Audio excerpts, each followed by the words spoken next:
bo'ladi. Shu fursatdan foydalanmasak nima bo'ladi? Qani bunga ham hadis bor ekan. Rasululloh alayhisolatu vasallam minbarga chiqar ekan, amin, amin, amin deb ko'tarildi minbarga. Sahobalar hayron bo'ldi. Hayron bo'ldi, tushgandan keyin so'radi. "Ya Rasululloh, anta sa'atal minbar faqulta amin, amin, amin" deb so'radi. "Ya Rasululloh, siz minbarga chiqyapsiz, amin, amin, amin dedingiz. Nimaga amin dedingiz?" deb hayron bo'lib so'radi. Rasululloh alayhisolatu vasallam aytdiki, "Atani Jibril alayhissalam faqala man adraka ramadana falam yughfar lahu fadakhala an-nar." Rasululloh alayhisolatu vasallam aytayapti.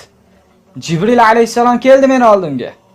Va aytdiki, kim Ramazon oyiga kiradigan bo'lsa, Ramazon oyini bilib, xabarini bilib, Ramazon oyiga kiradigan bo'lsa, va o'sha Ramazon oyidan gunohlardan kechirilmasdan, shu imtiyozidan, shu fursatidan foydalanmasdan chiqib ketadigan bo'lsa Ramazonda, boshqa oylardan Ramazonni farqlamaydigan bo'lsa, fadakhalanna jahannamga kirsin. Jahannamga kirsin.